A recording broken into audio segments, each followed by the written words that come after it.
सम्पूर्णलाई स्वागत छ मेरो एउटा अर्को नयाँ भिडियोमा। साथीहरू, हामी अब अर्को महिनामा पुनः गइराखेको तपाईँको यो नेपाल सशस्त्र प्रहरीको लिखित परीक्षाको तयारीमा जुटेका छौँ र आज हामी चाहिँ विषय अङ्ग्रेजीको बारेमा अङ्ग्रेजीको हामी यहाँ छलफल गर्दैछौँ।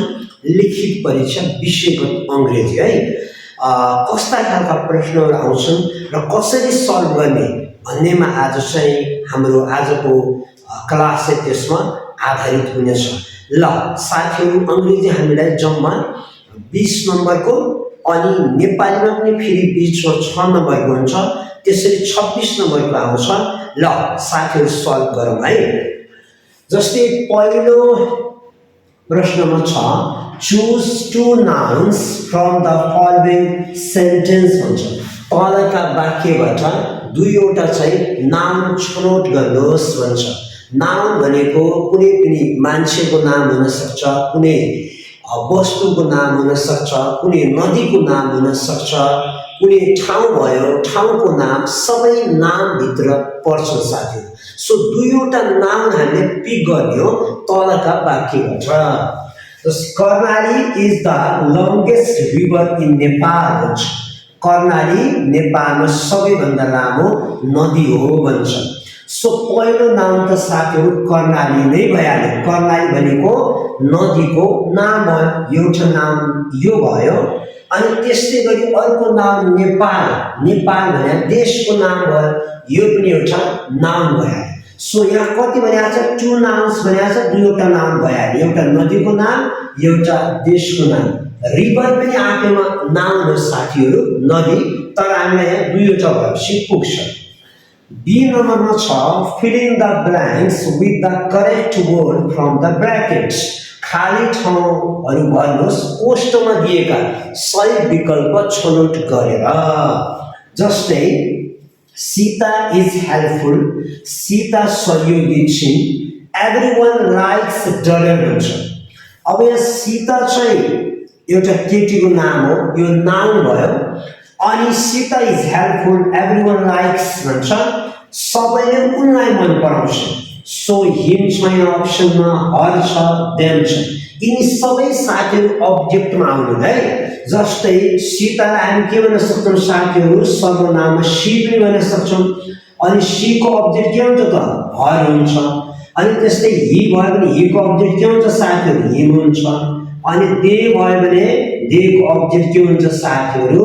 देम हुन्छ। सो सीता चाहिँ सहयोगी छिन्, एभ्रिवान लाइक्स हर, सबैले उनलाई मन पराउँछन्। उनी भने कसलाई? सीतालाई। अब सीताको हामी सी पनि भन्न सक्छौँ सर्वनाममा। अनि सीको अब्जेक्ट के हुन्छ? हर हुन्छ। त्यही भएर एभ्रिवान लाइक्स हर हुन्छ साथीहरू। Ram goes to school, Ram विद्यालय जान्छन्, राम विद्यालय जान्छन्। डलर इज अ स्टुडेन्ट, त्यसो भए she is a student, he is a student, you is a student हुन्छ साथीहरू। राम भनेको के हो साथीहरू? नाउन हो क्या न? अनि नामको सट्टामा हामी के प्रयोग गर्न सक्छौँ साथीहरू? प्रोनाउन गर्न सक्छौँ। नामको सट्टामा प्रयोग गरिने शब्दलाई हामी सर्वनाम भन्छौँ। अब राम केटा हो एउटा, यसको सर्वनाम के हुन्छ साथीहरू? ही हुन्छ। के हुन्छ?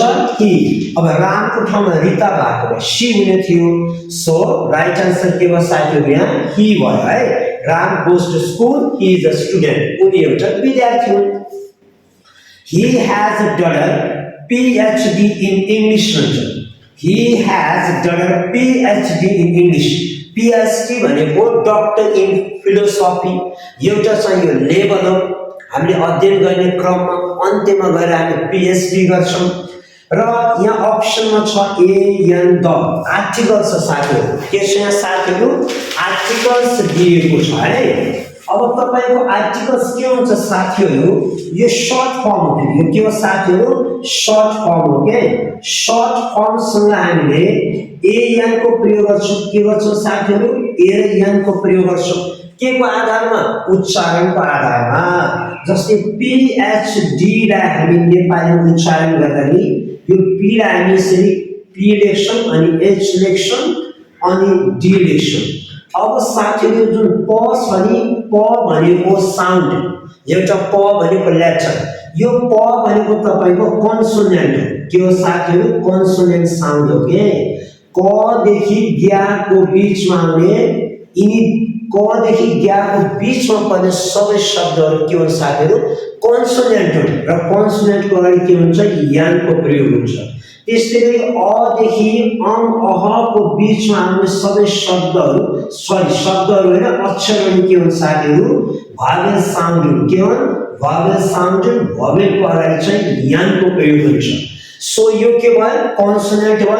त्यही भएर he has a PhD in English, है उसले चाहिँ इंग्लिशमा पीएचडी को उपाधि प्राप्त गरेका छन्। यो उच्चारणको आधार हुन्छ साथीहरु। जस्तै अरु शॉर्ट फर्म फर एक्जाम्पल जस्तै शॉर्ट फर्म के हुन सक्छ? एमएड हुन सक्छ, एमएड हुन सक्छ, एमए हुन सक्छ।